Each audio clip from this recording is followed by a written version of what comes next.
क्या आपको पता है कि ईवीएम एक ओटीपी के साथ हैक हो सकते हैं? राहुल गांधी तो 2 जगह से जीते, तो ईवीएम मशीन उधर बराबर। सो हे गाइस, व्हाट्स अप, कैसे हैं आप सब। मेरा नाम है नेहा और मेरे चैनल के साथ सदा ही रहना। गाइस, आज की मेरी ये रिएक्शन वीडियो होने वाली है ईवीएम की कंट्रोवर्सी पे, जिस पे अभी न्यू के चैनल पे एक बहुत ही अच्छी वीडियो आई है। तो साथ में मिलकर देखते हैं और करते हैं फिर बाद में बात। आप चैनल पे नए हैं तो चैनल को सब्सक्राइब जरूर कर लेना। तो चलो वीडियो स्टार्ट करते हैं। क्या आपको पता है कि ईवीएम एक ओटीपी के साथ हैक हो सकते हैं? इस इलेक्शन रिजल्ट के बाद अगर किसी ने चैन की सांस ली होगी तो वो है ईवीएम, क्योंकि ये इलेक्शन पिछले 10 सालों में ऐसा पहला इलेक्शन होगा जहां किसी ने भी नहीं कहा कि ईवीएम हैक हो गया।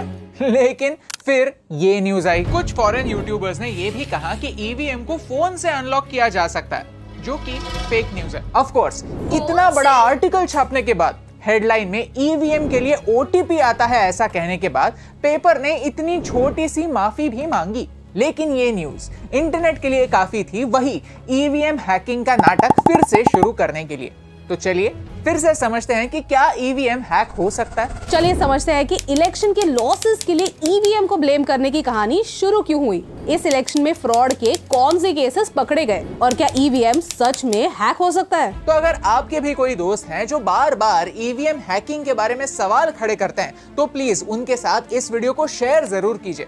हो सकता है वो भी सच को देखना सीख जाए। सबसे पहले समझते हैं कि इस इलेक्शन में कौन से फ्रॉड्स करने की कोशिश हुई। केरला में एक 72 इयर्स की महिला ने अपने 94 इयर्स की मदर इन लॉ के लिए होम वोटिंग का ऑप्शन चुना, लेकिन ये मदर इन लॉ ऑलरेडी गुजर चुकी थी, यानी उनके नाम पर फर्जी वोट करने की कोशिश हुई। उत्तर प्रदेश में एक 17 साल के माइनर ने बीजेपी को 8 बार वोट दिया, और तो और इसका वीडियो बनाकर सोशल मीडिया पर अपलोड भी कर दिया। ऑफ कोर्स बाद में उसे अरेस्ट भी हुई। वेस्ट बंगाल में इलेक्शंस है और वायलेंस नहीं हुआ, ये कैसे पॉसिबल है? ईसीआई कहता है कि इलेक्शन के दिन 3 बजे तक 2667 कंप्लेंट्स लॉन्च हुए, जिनमें वोटर्स को थ्रेटन करना और ईवीएम से छेड़छाड़ की कोशिश भी देखी गई। संदेश खाली, जो पिछले कुछ महीनों से काफी गलत रीजंस के लिए चर्चा का विषय बना है, वहाँ बीजेपी और तृणमूल कांग्रेस के वर्कर्स में वायलेंट क्लैशेस हुए। एक लोकल मॉब ने ईवीएम मशीन और बैलेट पेपर चुराने की कोशिश की। एक कंट्रोल यूनिट, एक बैलेट यूनिट और 2 वीवीपैट मशीन्स एक तालाब में फेंक दिए गए। इन सारे केसेस में पार्टियां अलग अलग थी,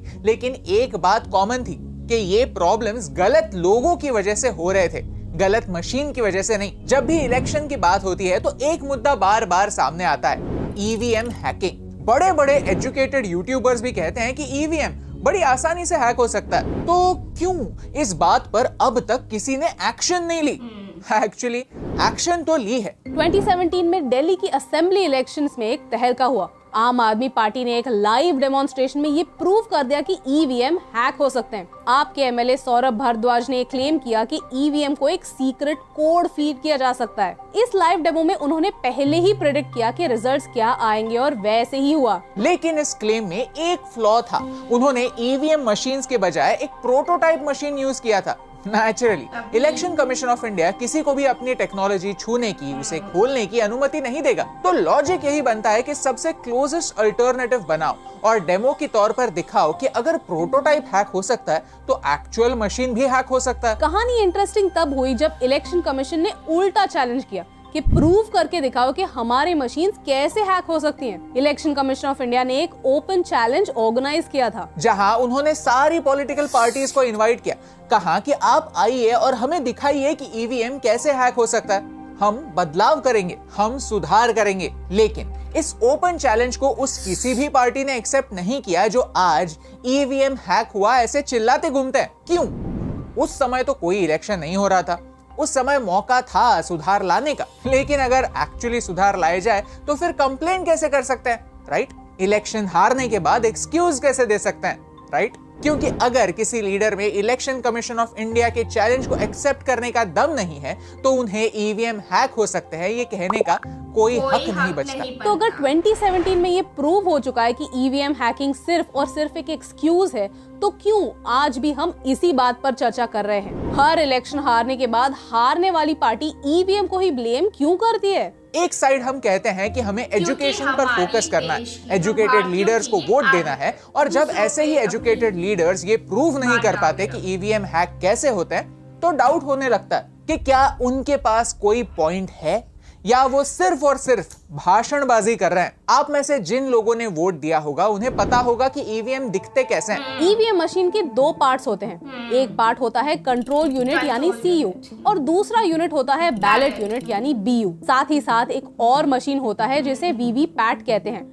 VVPAT stands for voter verified paper audit trail. अगर आपने वोट किया होगा तो आपने ये नोटिस किया होगा कि एक थरो प्रोसेस फॉलो होती है for the whole voting procedure. एक पोलिंग बूथ पर बहुत सारे लोग होते हैं। नहीं, मैं वोटर्स की बात नहीं कर रही हूँ, बूथ ऑफिशियल्स की बात कर रही हूँ। आगे के सारे एक्सपीरियंसेस मेरे खुद के पर्सनल एक्सपीरियंसेस हैं। जब मैंने बूथ एंटर किया तो एक पर्सन ने मेरे डिटेल्स उनकी लिस्ट के साथ क्रॉस चेक किया। दूसरे इंसान ने मेरे आईडी प्रूफ के डिटेल्स नोट डाउन किए और मेरा सिग्नेचर लिया। तीसरे इंसान ने मुझे एक वोटर स्लिप दिया। चौथे इंसान ने मेरे फिंगर पर वोटिंग का एक निशान लगाया। पांचवें इंसान को मैंने वो स्लिप प्रेजेंट किया और फिर मैंने जाकर अपना वोट कास्ट किया। सो 5 लोगों ने मेरे सारे डिटेल्स अलग अलग स्टेजेस पर चेक किए बिफोर आई इवन वोटेड। सो जो 5वां इंसान था जिसको मैंने मेरा स्लिप प्रेजेंट किया, उसके पास एक यूनिट होता है जिसे सीयू यानी कंट्रोल यूनिट कहते हैं। बैलेट यूनिट और वीवीपैट सिर्फ मैं देख सकती थी। जब भी आप वोट करते हैं यानी वो मशीन पर एक बटन प्रेस करते हैं तो वीवीपैट मशीन पर एक स्लिप आता है। इस स्लिप का जो आइकॉन है और जिस आइकॉन पर आपने दबाया है वो सेम होना चाहिए। अब ये पूरी प्रोसेस सही हो रही है या नहीं, इसकी चेकिंग एक मॉक पोलिंग के थ्रू होती है जहां 50 वोट डाले जाते हैं। वोटिंग के समय जब तक presiding officer ballot button press नहीं करता तब तक बैलेट यूनिट रेडी नहीं होता। रेडी होने पर वोटर बटन प्रेस करता है, वोट दर्ज करता है और सही कैंडिडेट को वोट गया है या नहीं उसे वीवीपैट पर 7 सेकंड के लिए दिखता है। एक बीप साउंड आता है जिससे ऑफिसर्स को पता चलता है कि वोट कास्ट हो चुका है। इस पूरे प्रोसेस पर प्रोफेसर ऑफ हाउ ने एक्सीलेंट 3D एनिमेटेड वीडियो बनाया है। आई वुड हाईली रेकमेंड कि आप उस वीडियो को देखें। वोटिंग के लिए यूज होने वाले इन तीनों मशीन्स में ब्लूटूथ, वाईफाई जैसी सुविधा होती ही नहीं। यानी रिमोटली या फिर सैटेलाइट की मदद से इन्हें हैक करना इम्पॉसिबल है। यानी एक ईवीएम मशीन एक कंप्यूटर नहीं, एक कैलकुलेटर टाइप मशीन है। ये बैटरी पावर्ड होता है, इंटरनेट से कनेक्टेड नहीं होता और तो और इसे चलाने के लिए इलेक्ट्रिसिटी भी नहीं लगती। यस, एक हैकर रिमोटली एक कंप्यूटर को हैक कर सकता है, लेकिन क्या वो आपके हाथ का कैलकुलेटर जामताड़ा में बैठकर हैक कर सकता है? I think the answer is clear. पिछले साल इलेक्शन कमीशन ऑफ इंडिया ने सुप्रीम कोर्ट में एक PIL रजिस्टर किया कि EVMs cannot be hacked and cannot be tampered। इस 450 पेजेस के डॉक्यूमेंट ने ECI ने कहा कि EVM totally stand alone machine होते हैं जिनमें एक वन टाइम प्रोग्रामेबल चिप होता है, इसीलिए यहाँ टैंपरिंग की संभावना नहीं होती। टैंपरिंग का मतलब है छेड़छाड़। अच्छा, तो ये EVM बनाता कौन है? भारत इलेक्ट्रॉनिक्स लिमिटेड और इलेक्ट्रॉनिक कॉर्पोरेशन ऑफ इंडिया ये मशीन्स बनाती हैं और अलग अलग स्टेजेस पर मल्टीपल टाइम्स ईवीएम्स की चेकिंग होती है ताकि कोई टैंपरिंग ना कर पाए। वन टाइम प्रोग्रामेबल चिप होने की वजह से इसकी प्रोग्रामिंग बार बार बदली नहीं जा सकती। प्लस ईवीएम को ये पता नहीं होता कि कौन सा कैंडिडेट किस नंबर पर आएगा। ईवीएम बनाते हुए ये भी पता नहीं होता कि कौन सी ईवीएम मशीन कौन सी कॉन्स्टिट्यूएंसी में देश में कहां पर जाएगी और तो और किस नंबर पर कौन सा कैंडिडेट आएगा। यानी अगर कोई ईवीएम प्रोडक्शन स्टेज पर टैंपर करना चाहे और ये डिसाइड कर ले कि हर वोट 2 नंबर को ही जाएगा तो उसे इस बात की कोई गारंटी नहीं है कि 2 नंबर पर किस पार्टी का कैंडिडेट होगा। वोटिंग खत्म होने के बाद ईवीएम मशीन्स को एक स्ट्रॉन्ग रूम में सिक्योरली सील किया जाता है और इस प्रोसेस की वीडियो रिकॉर्डिंग भी होती है। वोट्स की काउंटिंग के लिए ईवीएम मशीन के कंट्रोल यूनिट पर रिजल्ट नाम का बटन होता है जो प्रेस करने पर हर कैंडिडेट को कितने वोट्स मिले ये पता चलता है। यानी एक मशीन होने के बावजूद प्रोसेस के कई स्टेजेस मैन्युअल है, लेकिन अगर अल्टीमेटली बहुत चीजें मैन्युअली ही करनी है तो ईवीएम की जरूरत क्यों? 1950s और 60s में इलेक्शन के समय भारत में बूथ कैप्चरिंग होने लगा।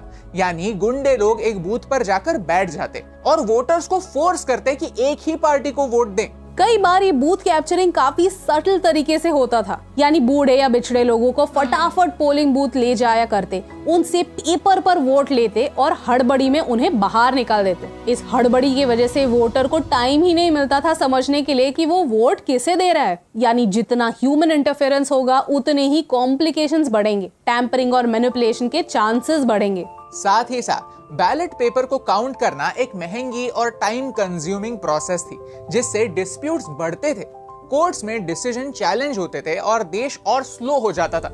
इन प्रॉब्लम्स को कुछ हद तक सुधारने के लिए ईवीएम्स लाए गए और वो भी एकदम से नहीं, धीरे धीरे। ईवीएम की आइडिया 1977 में आई, प्रोटोटाइप 1979 में बना। फिर सुप्रीम कोर्ट ने पार्लियामेंट को कहा कि पेपर बैलेट को छोड़कर इलेक्ट्रॉनिक मेथड से भी वोटिंग हो सकती है, ऐसा कोई लॉ बनाओ। 1998 में पहली बार एक एक्सपेरिमेंट के तौर पर स्टेट असेंबली इलेक्शंस में पहली बार ईवीएम यूज हुए और 2004 के जनरल इलेक्शन में सब कॉन्स्टिट्यूएंसीज में ईवीएम्स को यूज किया गया। टैंपरिंग की संभावना हटाने के लिए वीवीपैट सिस्टम्स 2011 में लागू हुए। 2019 में सुप्रीम कोर्ट ने कहा कि वीवीपैट का एक छोटा हिस्सा वेरीफाई भी किया जाए फाइनल रिजल्ट डिक्लेयर होने से पहले। यानी हमारी वोटिंग सिस्टम में कई सारे चेक्स एंड बैलेंसेस हैं।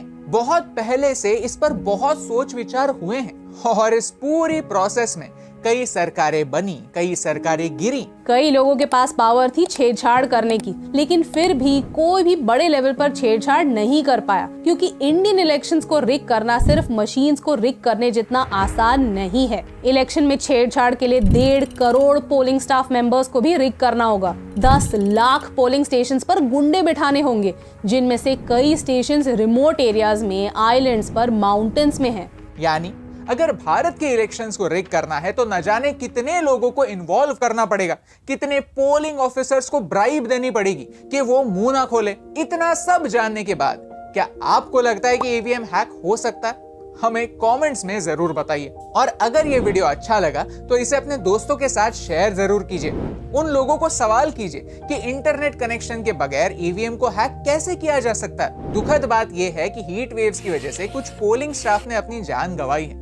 जब हम कहते हैं कि प्रोसेस ही गलत है तो ये ऐसा कहने जैसा है कि उनका सैक्रिफाइस फिजूल था, व्यर्थ था, और ये बिना किसी प्रूफ के कहना गलत है। अगर ईवीएम हैकिंग पॉसिबल है और ये पढ़े लिखे इंजीनियर्स जानते हैं तो ईसीआई के चैलेंज को किसी भी पॉलिटिकल पार्टी ने एक्सेप्ट क्यों नहीं किया? क्यों वोटर्स को बहकाने की कोशिश हुई? क्यों उन्हें बार बार यही बताया गया कि आपका वोट मायने नहीं रखता?